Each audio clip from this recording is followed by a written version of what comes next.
Hello, everyone. My name is Luis Navas. I'm an interdisciplinary artist, and I've been working here at the Torpedo Factory for the past month and a half. And I can't wait to show you what I've been working on. During my time at my residency, I've been making these paper sculptures or paper vessels, and then embedded within the walls of the vessels are red and black beans. And so I've been leaving these paper sculptures outside where the beans can begin to take root and sprout upwards. So for this project, I'm using a tripod vessel form, which is a basic jar form with three legs attached to the bottom. And this form originated in the ancient city of Teotihuacan in Mesoamerica. And over time, the Aztecs and Mayans adopted the same form for themselves. And it's really interesting to see how the form transformed and changed over time. Over the past year or two, I've been really interested in how different patterns and forms and visual language, even literature and music throughout Meso and Latin America have changed, transformed, and even gotten lost over time. And so, by taking this form used hundreds of years ago, I'm reconnecting to my ancestral past, cycles of adopting and transforming, as well as finding and exploring new contemporary ideas with the vessel form. The reason I'm working with red and black beans are because these are the foods that I grew up on. Um, all my parents being from El Salvador, they would cook frijoles all the time, as well as make pupusas, which are a staple Salvadorian food. And so my dad would also grow frijoles in the garden, but most of our frijoles came from El Salvador because each year my parents would visit, and when they came back, they would bring a sack of frijoles because they it was more meaningful for them to be eating frijoles from their home countries that have been grown at home. And so I grew up finding that meaningful and very purposeful.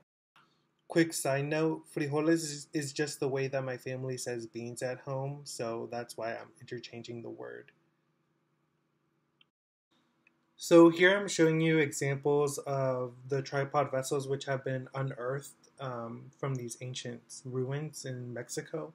So the very first one I'm showing you is one that originated from the city of Teotihuacan. And so, like I mentioned, the Mayans, who were quite a distance away, adopted the same form. And it's really interesting to see how the Mayans adopted the form and how the Aztecs adopted the form. And so, the examples I'm showing you, the Mayans were much more elaborate and decorative with the physical structure of the legs, just as elaborate with the visual forms painted on the surface. And then here are a couple examples of how the Aztecs were kind of went in this completely different route, where their legs were much more rounded at the tip, and even had much more abstract features painted on the vessels. So here are a time lapse of my process, and basically I take these old drawings that I have that really didn't lead anywhere, and I just reuse that paper and convert it, put it in a blend, tear it up, put it in a blender, and then convert it into paper pulp, and then I just remake that into paper. I'll also use cardboard within the inner structure of the vessel, and that just involves tearing up cardboard and making it into pulp. And so my process of making these basically involves using a plastic container and getting my cardboard bits or pulp and mixing it in with wheat paste. And wheat paste is just flour and water boiled together, and it makes this really strong adhesive once dried. And so I'll mix the wheat paste, the cardboard pulp, and the black beans all together, and I'll apply that to the surface of the container.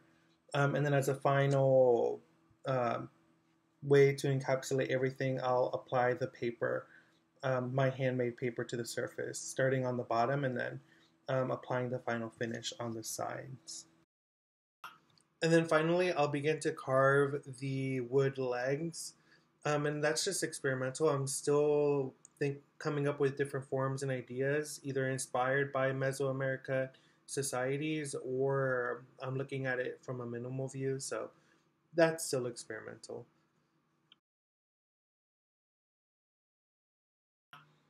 So I want to show you some of the drawings I've been working on this residency.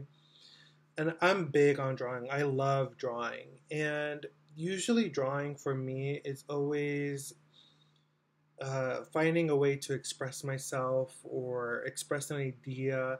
Um, or sometimes my drawings can be even non-representational. So these drawings that I've been working on have really come out of nowhere. And I'm not really sure what I'm trying to resolve with these drawings. But as I was making this video, and I was thinking about how dense and packed these were, these drawings reminded me of cellular structures.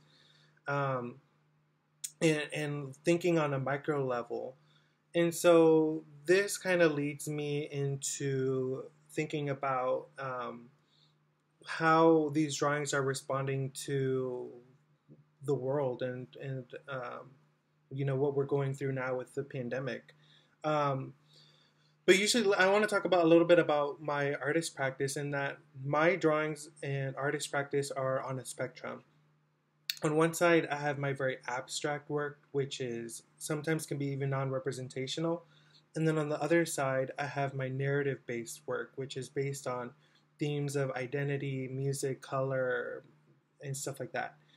And I'm always interested in finding those areas of in between where I can combine both narrative-based work and the abstract. And so here I'm showing you drawings of the vessels that I've been making within that same drawing style.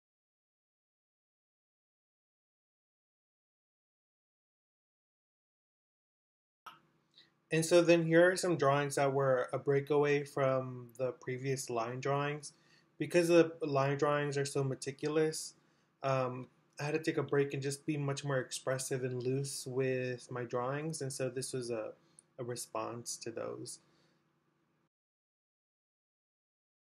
As a final note, I just want to say that I'm just experimenting with a lot of these ideas and forms, and I have more questions and answers. You know, I'm still very interested in how I can continue to transform and change different kind of visual forms and languages from the past into these new contemporary ideas. And then, you know, even with doing this video, thinking about what these line drawings are a response to and what they mean and how what they are, right? Again, more questions and answers. And so this is going to continue to develop further. And I feel like it's still in the early stages. Nothing is finished. And so, you know, you should stick around and see what happens. And